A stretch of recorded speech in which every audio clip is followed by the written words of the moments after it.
Good morning and welcome to our Sunday worship service. I'm Karen Jennings and I'll be your celebrant this morning.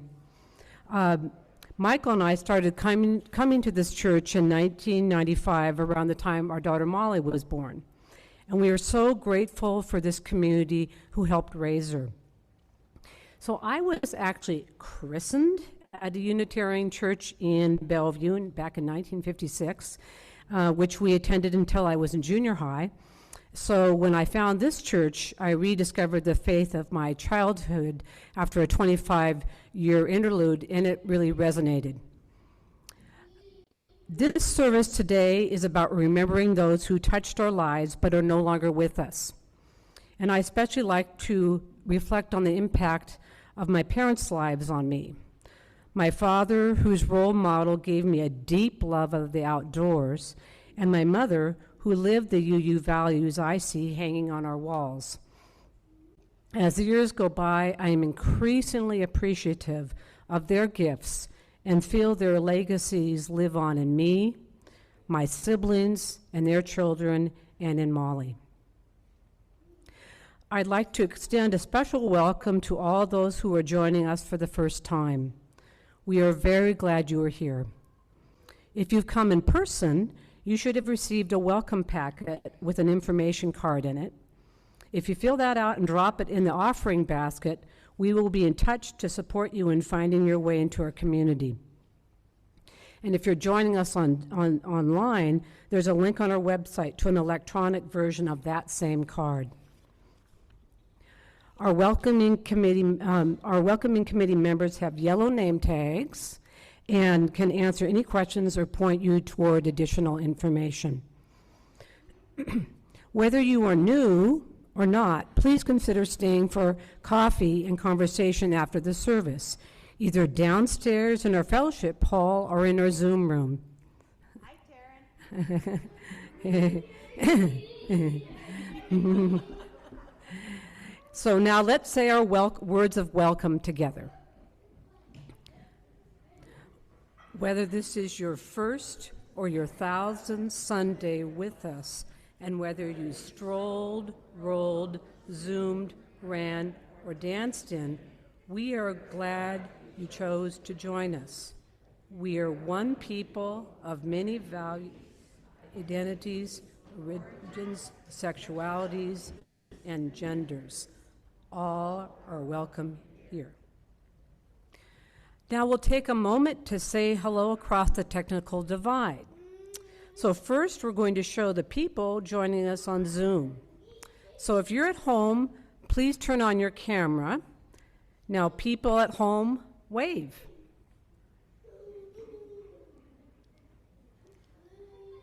Okay. So we do have a couple of announcements. Whoa. Oh, yeah, we have to wave too. That's right. That's good. Yeah. Wave. Yep. Now you wave. There you go. So we do have a couple of announcements. November is the month when we ask people to pledge their financial support for the coming year so that we can put together an operating budget. You should be receiving a mailing with materials to support your pledging process this coming week. And all next month, a member of the stewardship team will host a table in the fellowship hall after the service where you can trade a pledge card for a chocolate truffle. So as usual, the goal is not to give until it hurts, but to give until it feels good, knowing that our ministry is a vital and necessary one here on the Palouse. Know, too, that your support at whatever level feels good and right to you matters. None of us could keep the ship afloat on our own. It takes all of us, each doing our part. We also have an announcement now from Jim Frenzel about the Chalice Lighters program. So good morning. My name is Jim Frenzel, and I serve as the liaison. Jim, can you go to the microphone, please? Sorry. if I must. All right. So my name's Jim Frenzel. I serve as the liaison for our congregation to the Chalice Lighter program. I'm sure as many of you know, the Chalice Lighter program is a grant program that serves congregations throughout the Pacific Northwest, Alaska, and parts of British Columbia.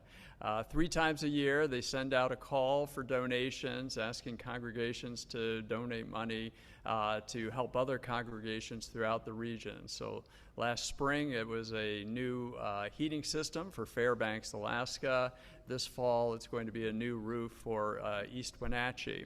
Our own congregation has benefited multiple times over the course of this program, receiving grants. And in order to remain eligible, we have to have 30% of the congregation participating on a regular basis. So it's 3 times a year, minimum donation of $20.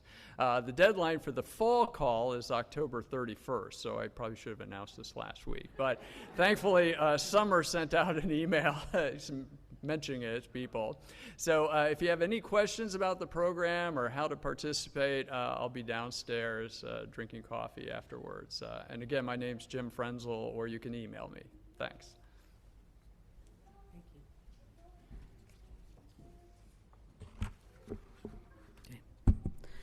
So we preface our service by acknowledging our church was built on the ancestral homelands of the Nimipu, called Nez Perce by the French-speaking traders, the Palouse, and the Shitsums, called the Coeur d'Alene. Let us pause and remember that we live on ground that is sacred, ground that was stolen, ground that cries out for justice and for responsible stewardship. May our remembering help us find the courage to do our part to restore wholeness to the earth and all her peoples.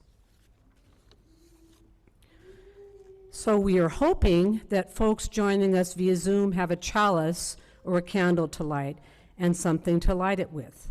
Let's light our chalices together.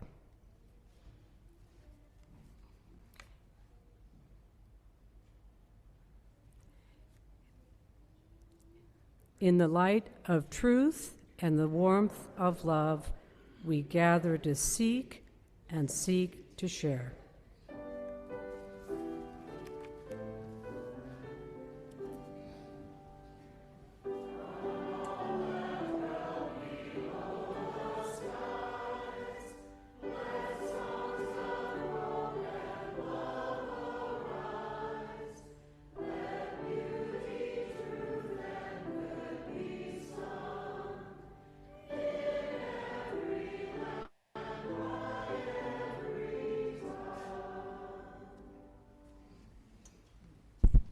Please be seated. Each year we set aside a Sunday morning to lift up the names and the legacies of the people dear to us who have died, to remember them. The people we've loved and lost leave indelible marks on our hearts and minds. We carry them with us, sometimes deliberately and sometimes in ways we don't even fully recognize. We're not just flesh and bones. We are woven out of experiences. We are woven out of relationships.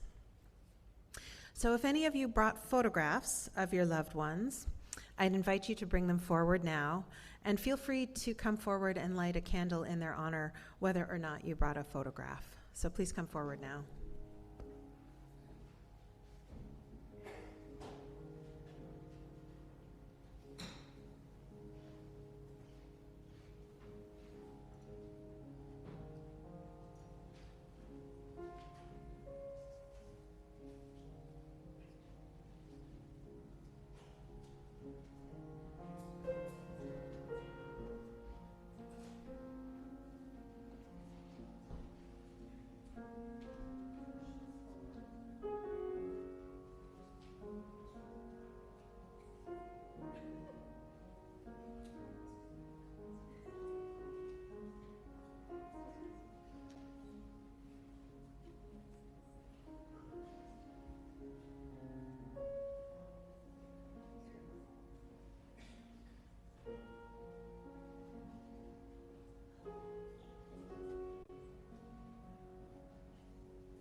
This is a litany by my colleague, the Reverend Leslie Takahashi. Your part is simple. Through this, we know immortality. In the daily weaves of our lives, those who have died are still strong, guiding threads. Theirs is the golden glimmer, or perhaps the brilliant red, or the melancholy blue. Still, they are part of the whole cloth of our lives. They are the ancestors, the goers before. Through this, we know immortality. In the hour-to-hour rush of our daily tasks, they travel with us through something they taught us, which is now ours to do, through something they loved, which is now ours to carry out, through something we shared, which is now ours alone and yet not.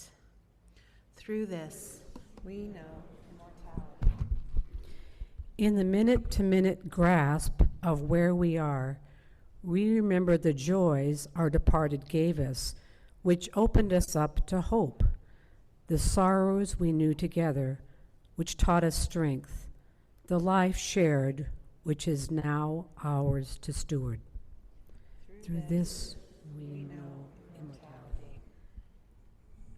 In the second-to-second pulse of life, we sense the spirit of those we have loved and lost. This presence is too shy for naming, too amorphous for full knowing, and yet as real as the days we shared.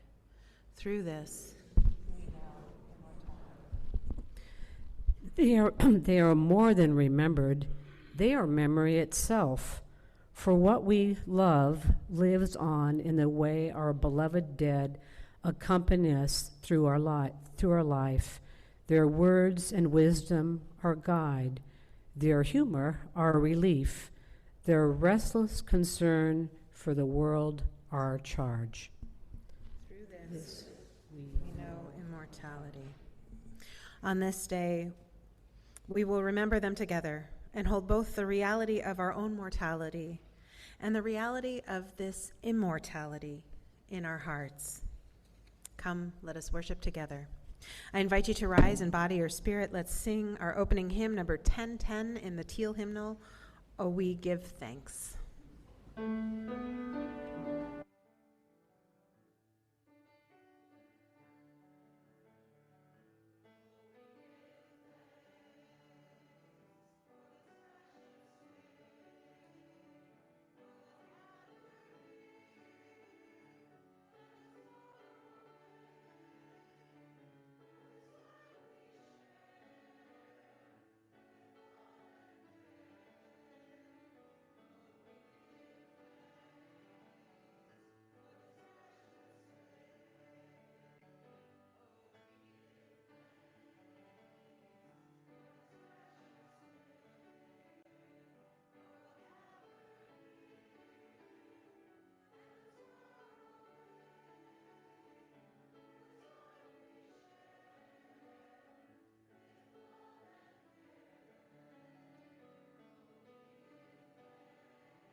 So now let's take a moment to engage in the practice of generosity together. For those of you able to make a financial contribution, the logistics are on your screen. We typically give away all of the cash from our Sunday offering to local charities whose missions align with our values, a program called the Month of Sundays. Today is actually the fifth Sunday, and our recipient of our donations will go to support, this time Beyond the Wire, an art show fundraiser in support of the Prison Education Initiative. It will feature art created by incarcerated individuals. And Amara Bailey, the University of Idaho student organizing the exhibition, is here to tell us just a little about the project. So, Amara?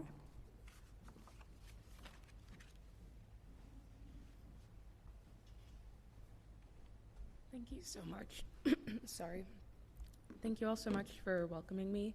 So Beyond the Wire is a part of the University of Idaho's Prison Education Initiative, which was started about 2 years ago. For a little bit of context, I'm not sure how familiar you all are with the Pell Grant, but the Pell Grant was started in 1965, and it is federal funding which helps low-income Americans fund their higher education. I'm a recipient of the Pell Grant, and up until the mid-90s, the Pell Grant was available to everybody in the United States. In the mid-90s, the Supreme Court ruled that Pell funding would no longer be available to any incarcerated residents of the United States. At the time when this happened, there was about 800 higher education programs in different correctional facilities across the country. And the following year, that number dropped down to only 8 higher education programs. In 2015, the Supreme Court overturned this decision, and Pell funding was once again made available to incarcerated residents. Luckily, the University of Idaho and Lewis Clark State College were able to become part of this pilot program to reinstate college courses in prisons. I am the teaching assistant for our incarcerated student exchange at the university called Inside Out. And so every week I go to Orofino with my class, and we hold a class in the prison where half of the students are like me from the university and the other half are incarcerated residents. The Prison Education Initiative is an intern-led organization which raises funds to help those actively pursuing degrees through the University of Idaho mitigate different costs that are not covered by the Pell Grant. So textbook costs, transcript costs, course fees, and a lot of other things like that are all covered by donations like what you guys are giving today, because the national average for prison laborers is 43 cents an hour, and at Orofino, luckily the people who work there are fortunate enough to make close to that, which is 40 cents an hour. But in other states, there is no funding for people who work in prisons, and in some states it can be as little as 2 to 4 cents per hour. So this is just very exciting. And Beyond the Wire is actually going to be happening in the spring from January 18th to February 17th at Moscow Contemporary, and I would love to see you all there if you're interested in that at all. But yeah, thank you so much. Thank you for being here, Mara. Thank you.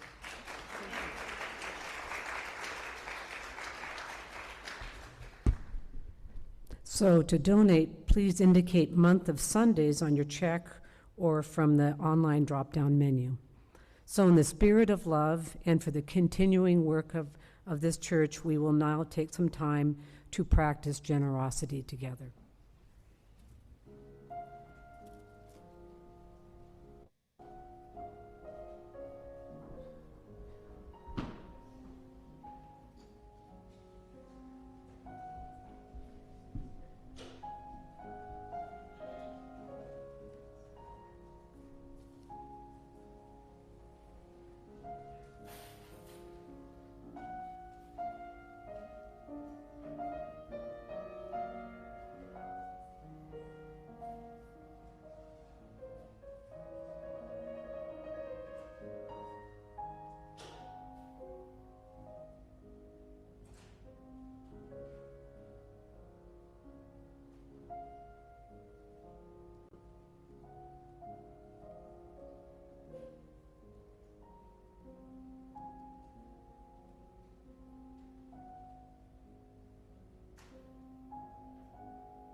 Today, I'd like to light our candle of broader concern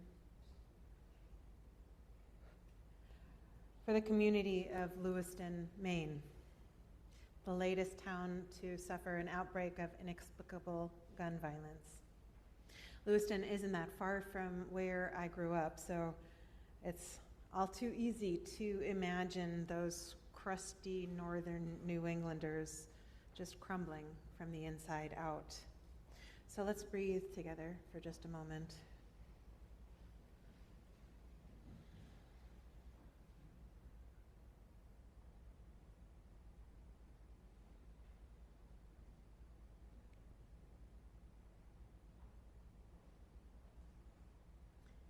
May our shock and heartbreak be transformed into compassion and determination to do all we can to work for common sense gun control measures.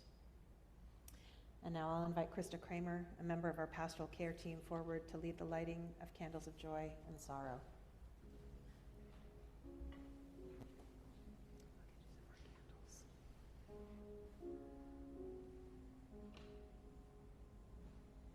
Good morning.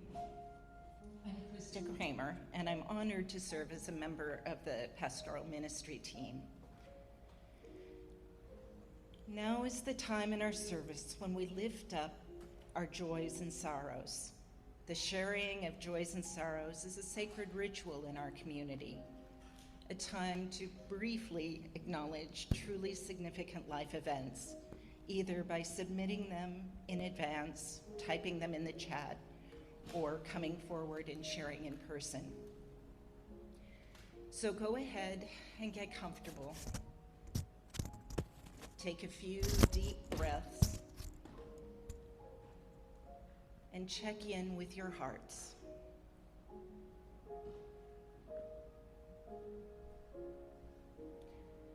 Sorrow comes into every life.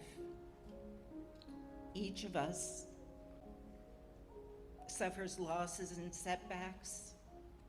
Each of us struggles, and each of us sometimes knows defeat.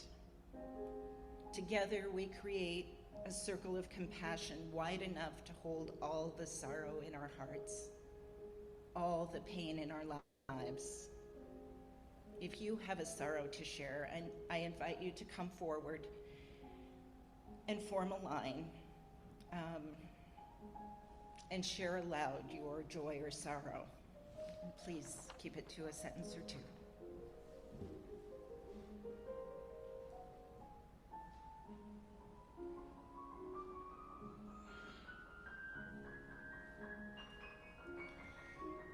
Okay, and twice in less than a year, the trailer court, they've increased my rent by $200.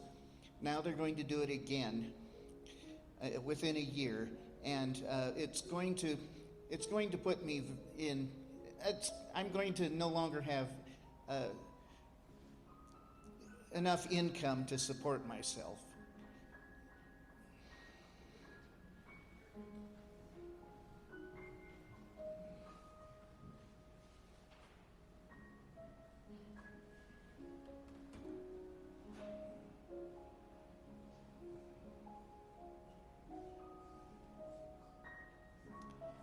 There are a lot of changes going on at my work, and I just ask that you keep me in your thoughts as I try and find the right way forward to keep serving people and being of value in the world. Thank you.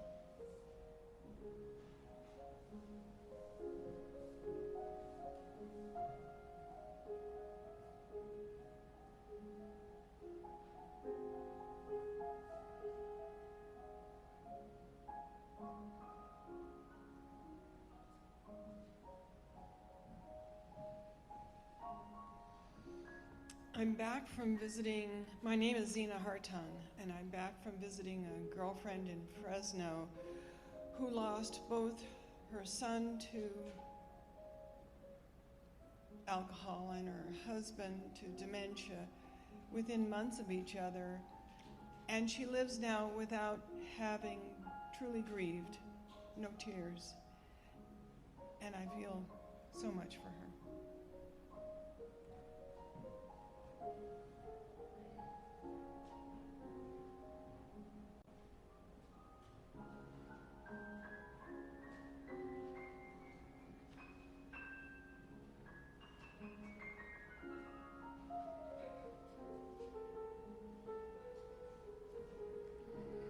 I'm Sue Engels, and this month I lost one of my very few first cousins who died of a heart attack at the age of 63. It is kind of a heart disease is a big thing in my family.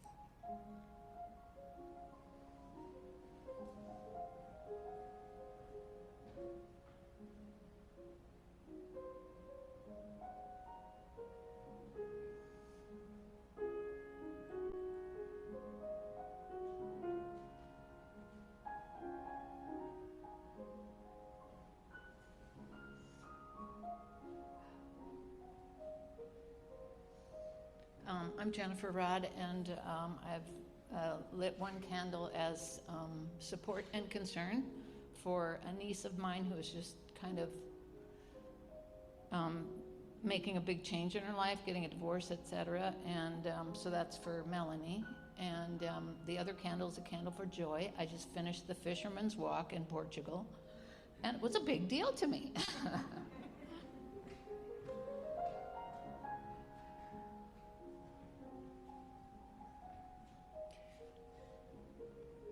Pam asked us to mention that her son Sean had sudden surgery and is awaiting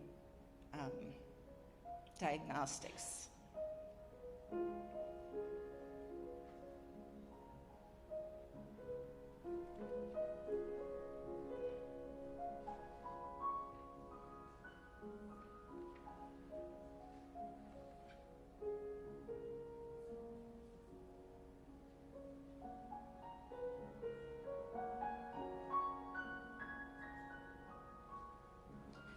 And I'm lighting a candle for my mom's little brother who ended his life this week with a gun, and to my cousins who are now grappling with all of the unresolved pain from his life and that it caused in theirs.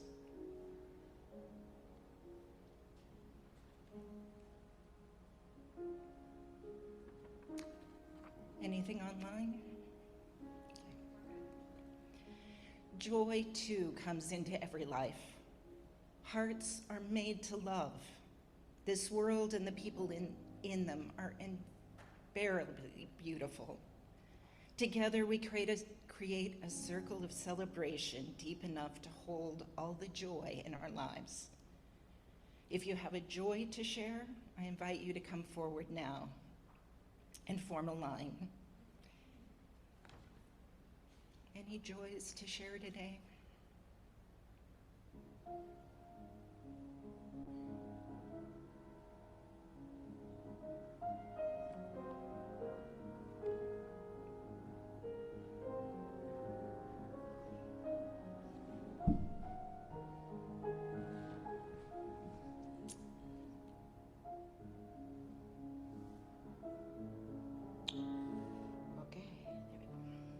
I'm Louise Ashman, and my husband Paul Allen and I were members of this church for 11 years, and we're back after 10 years of being away, and I am very joyful to be back in the community and to witness the power of this church again.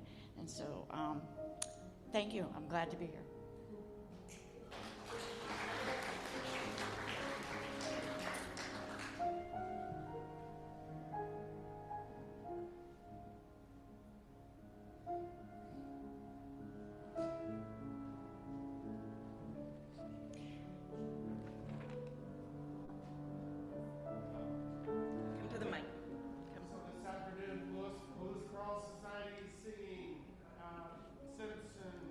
Episcopal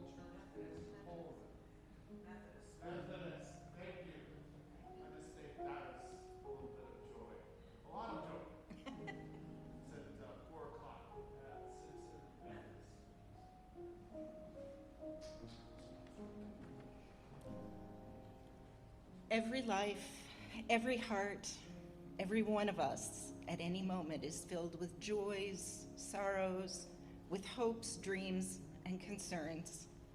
And I'll light a final candle for all that we hold silent in our hearts.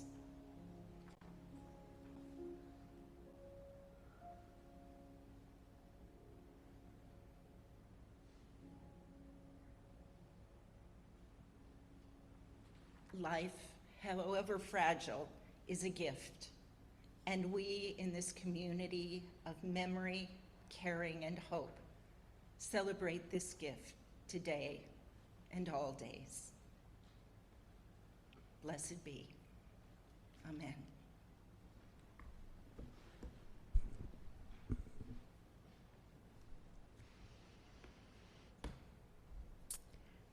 So how many of you have seen the movie Coco?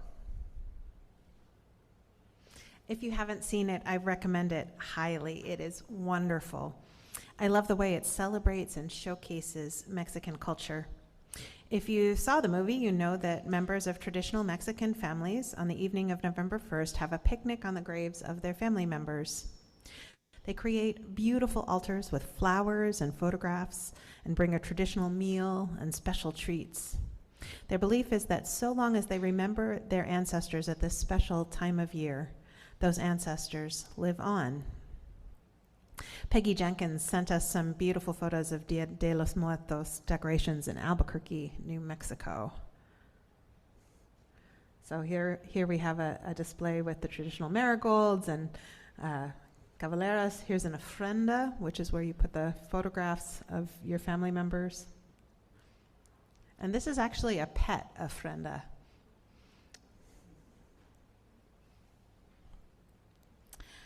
So I'm not someone who grew up celebrating Dia de los Muertos, so it would be cultural appropriation were I to suggest we are celebrating that holiday here today. And I know that in past, folks who do have Mexican heritage have invited us to join in their tradition, and it was lovely and powerful. But regardless of our cultural heritage, we can all take some time to honor those who have gone before us and all the ways their legacies live on within us. Remembering might make us sad sometimes. We talked about grief triggers last May and heartbreak just a couple weeks ago. But it also makes us stronger and wiser and more resilient. The legacies we leave are really the only immortality we can be sure of. And we can be sure of that particular legacy. I want to share with you an excerpt from a transcript of a speech by Aaron Freeman. He did it on NPR on All Things Considered. You want a physicist to speak at your funeral. You want the physicist to talk to your grieving family about the conservation of energy, so they'll understand that your energy has not died. You want the physicist to remind your sobbing mother about the first law of thermodynamics, that no energy is created in the universe and none is destroyed. You want your mother to know that all your energy, every vibration, every BTU of heat, every wave of every particle that was her beloved child remains with her in this world. You want the physicist to tell your weeping father that amidst the energies of the cosmos, you gave as good as you got.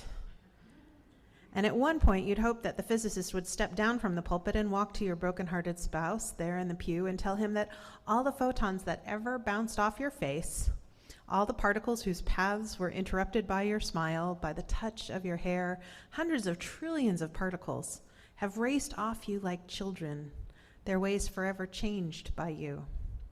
And as your widow rocks in the arms of a loving family, may the physicist let her know that all the photons that bounced from you were gathered in the particle detectors that are her eyes, that those photons created within her constellations of electromagnetically charged neurons whose energy will go on forever. And the physicist will remind the congregation of how much of all of our energy is given off as heat.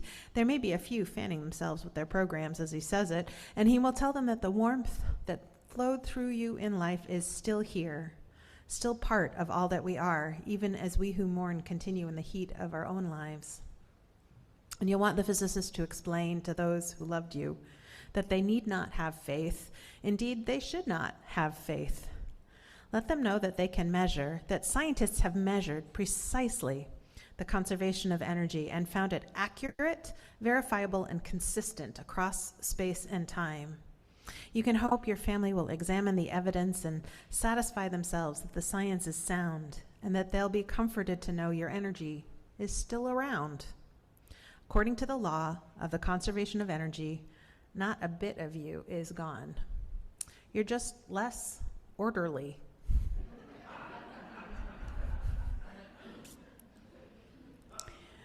So what do we do with these disorderly pieces of the people we've loved that are bouncing around out in the universe and in our own minds and hearts?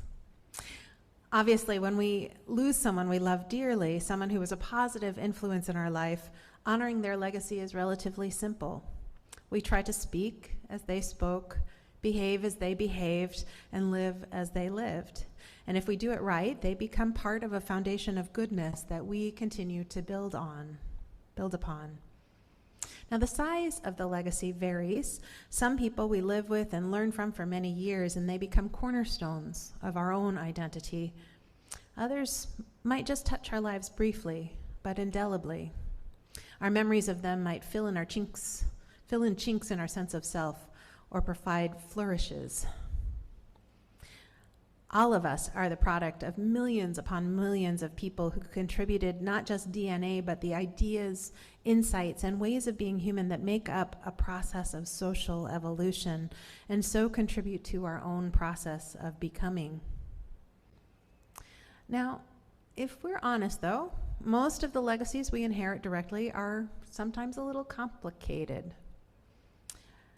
We might need to carry forward both the good and learn from the mistakes of the people we choose to remember and make part of our foundation of goodness. We're talking about people, and people are messy, and we're talking about relationships, and relationships are messy. So the legacies we inherit often need to be sifted, parsed, and adapted for different contexts in times with different cultural norms. My dad, speaking of messy legacies, used to say, it's the task of each succeeding generation to move one step further away from the cave. We are raised a certain way, and there are gifts and challenges. We shift how we raise the next generation based on new science, outside influences, and our own insights. Social patterns, including moral and ethical norms, evolve over time. Trauma, grief, and dysfunction echo down through the generations, giving each of us an opportunity to heal and break the cycle. Culture echoes down too, traditions, values, strengths. We have to parse our legacies. We have to play with them. We have to make them work for us. My grandmother, my mother's mother, who I called Momo, taught me a lot about how to be a good human. She was organized, so organized, and kind. She was a natural caregiver who became a nurse. She lost her husband suddenly and early before I was born, so for me, she became an example of independent competence. I have a cookbook full of her handwritten recipes, and they are my comfort food. But Momo was also kind of judgmental. And she'd internalized patriarchy to the point where she held her daughters to different, much higher standards than the ones she held her sons to. She also had a habit of practicing cutoff when she was displeased with someone.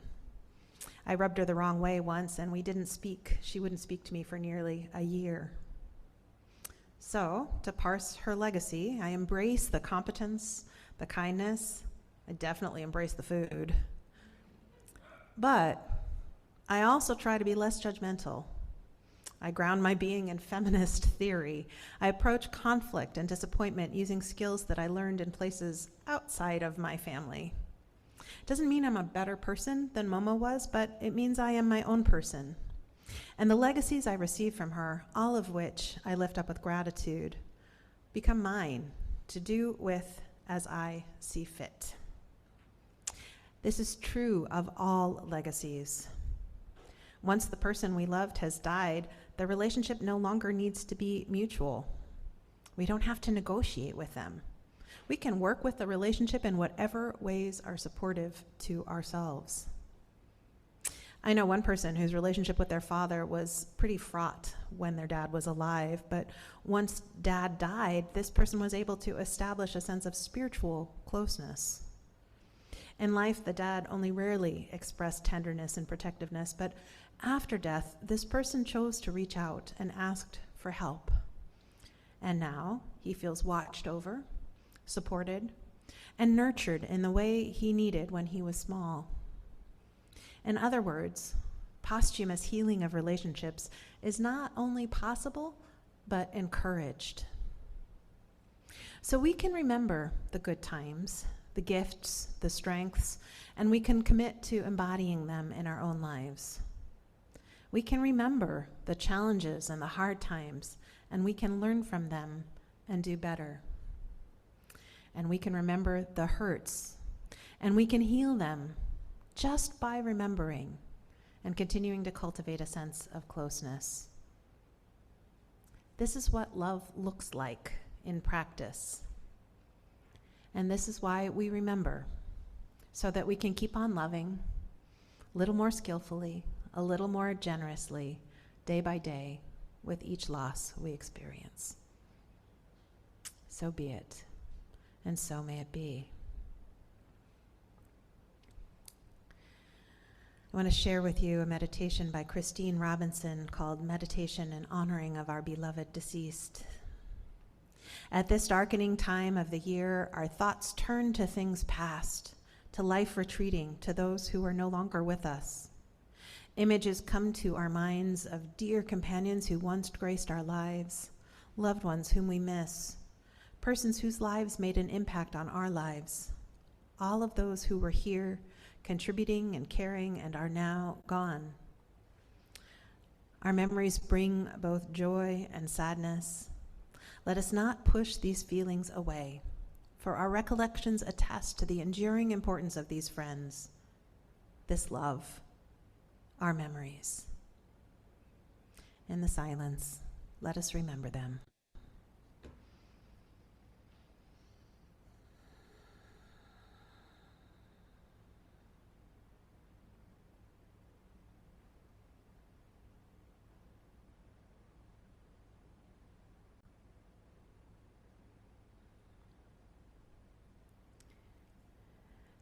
And now I invite you to come forward and take a stone or stones of remembrance.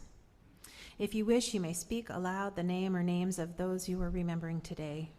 Drop the stone in the water and let the circles that ripple out represent all the ways that your beloved dead touched the world with their love. If you're joining us online, simply type the names of the people you're remembering in the chat. We'll read their names aloud and drop a stone on your behalf. Please come forward.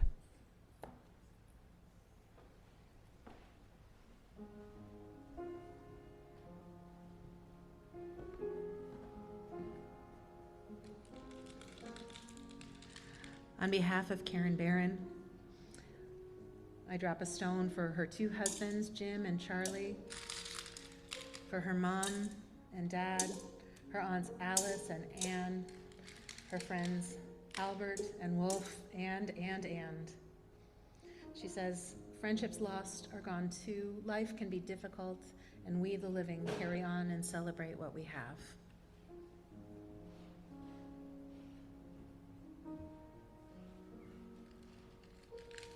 This is to honor George and Geraldine Dunn Jennings, my parents. They lived a magnificent life. They were, and they instilled in me the sense that we are our brother's keepers.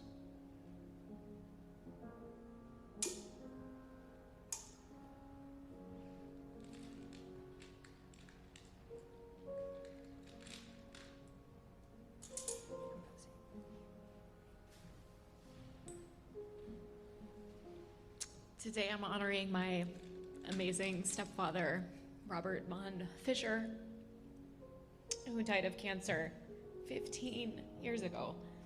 His birthday was Friday, so this is especially sweet and raw. Also, my amazing grandparents, Barb and Wayne Engelhard, died during COVID. It just still feels like such a trauma not to be able to properly celebrate their lives. So, thank you.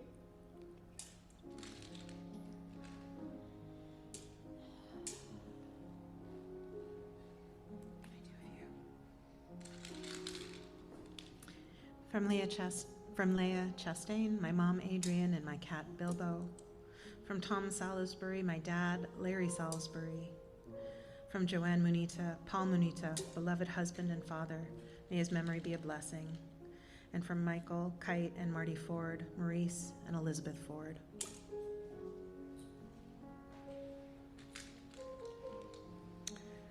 For my two cousins, Marion and Mark, who both died at age 63.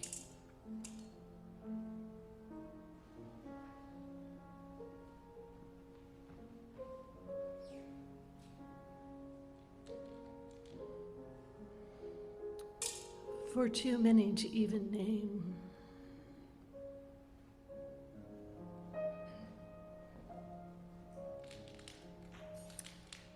For my husband Bill, who died 6 years ago, and my cousin Dixie, who died just a year ago.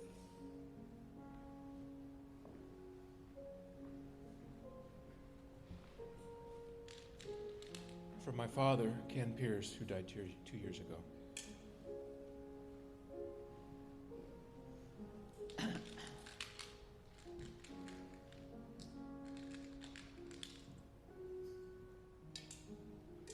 That's for my mom and dad, Jeanette and Marvin. And this one is for Al Pangry, my friend. And this is for Andrew Hayes, a friend of mine who I found out died last year.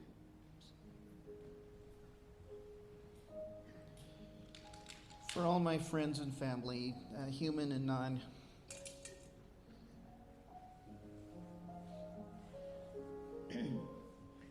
For my mother and father, Margaret and John Cook, I still remember my mother's laughter, and my dad, I have the dimples from my dad.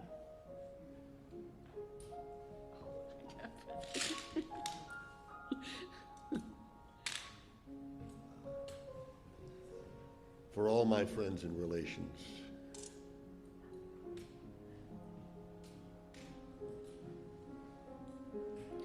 For Chuck Harris, for my parents Jack and Ruth Lucas, for my sister Jane Lucas, and for my sister-in-law Peggy Lucas.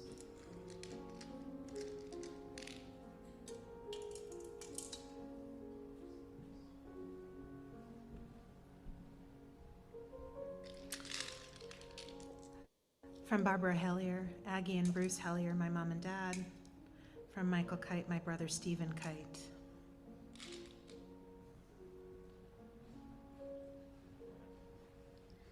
For my grandma, Josie Blanco, who we lost this May. For the son of a former neighbor of mine who died earlier this year.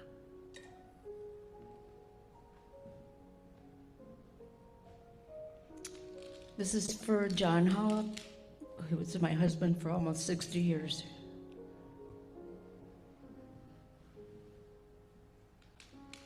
For my husband, Paul Santoro, who passed away 3 years ago.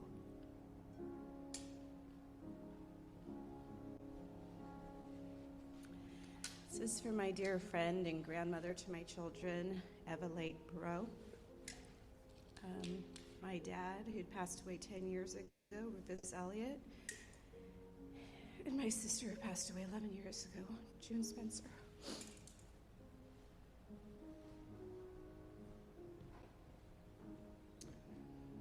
I vastly abbreviate my ever-growing list with a single pebble.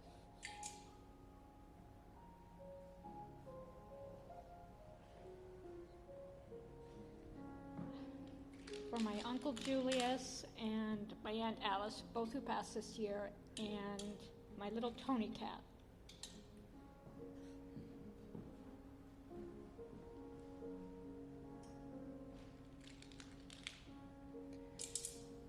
for Tom Woodrum. When I saw the words appear on the screen, we remember them. I could hear a tune on the harmonica in my head.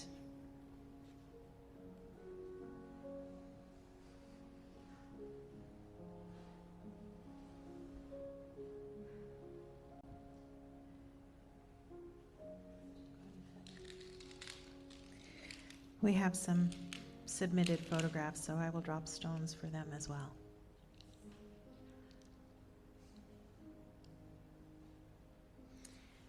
And we have from Andrea, father-in-law Richard Tollison, and Aunt Katie. Francis Norton, Paula Seipel, Paul Munita, Bill Parks, Jim Reese, Margaret Thorson Brown, Chuck Harris, Marty Godshow, Nancy Porter, Sue Allard, Tom Woodrum, Jean Hawley, Eileen Lowenstein,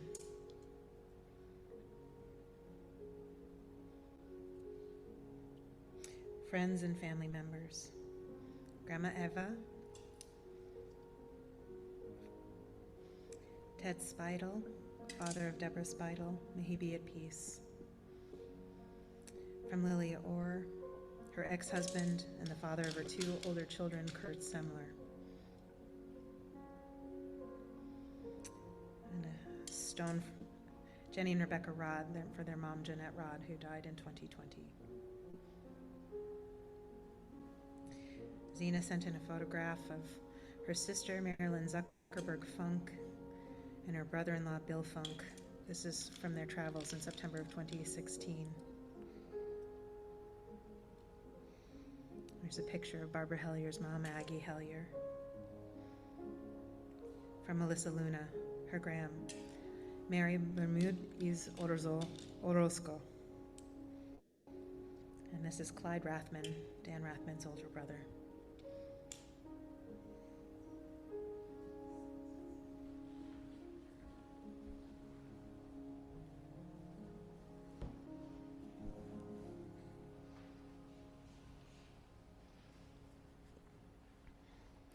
These brave and lovely spirits live always in our tender thoughts. They prove that death and distance are powerless to sever the bonds that connect us one to another. Amen, and blessed be. And now I invite the choir forward to sing.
Please join me in the litany of remembrance.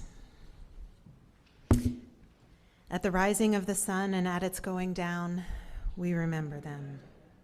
At the blowing of the wind and the chill of winter, we remember them. At the opening of the buds and the rebirth of spring, we remember them. At the blueness of the skies and the warmth of summer, we remember them.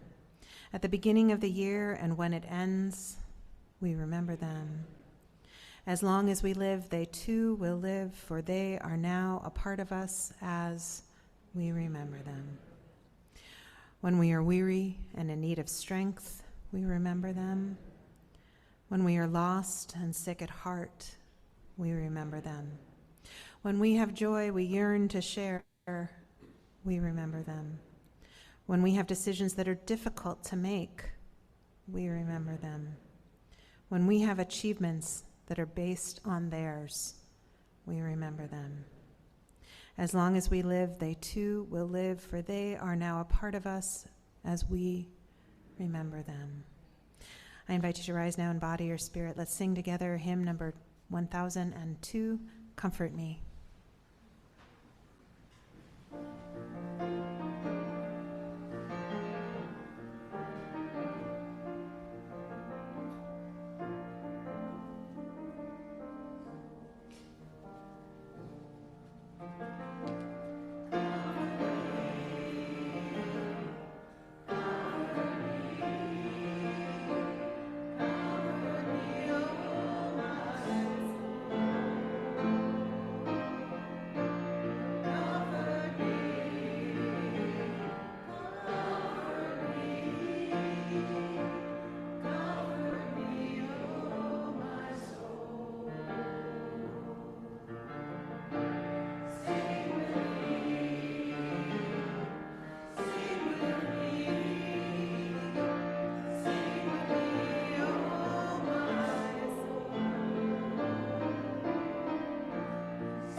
Please be seated.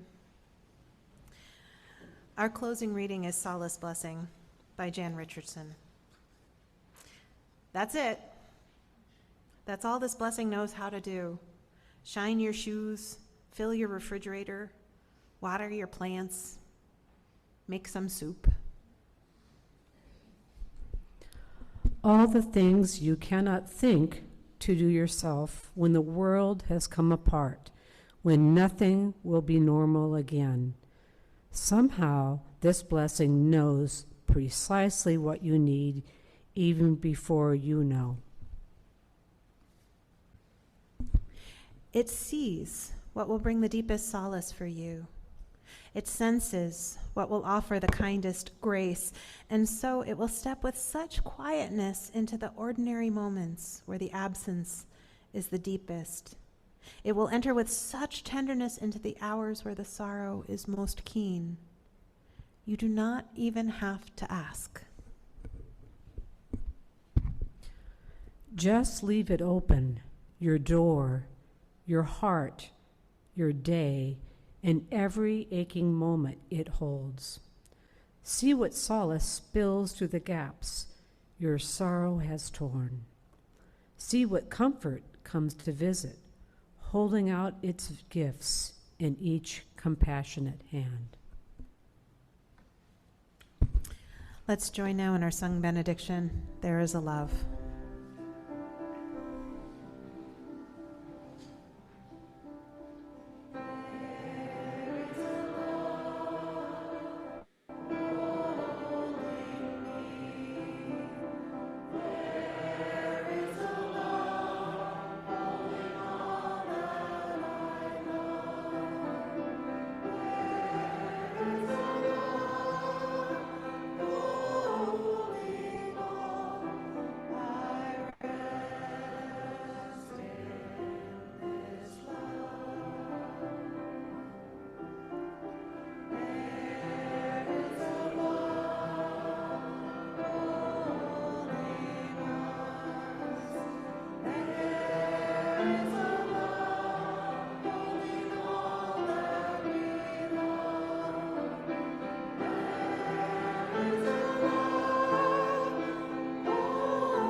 Please join me in the words to extinguish our chalice.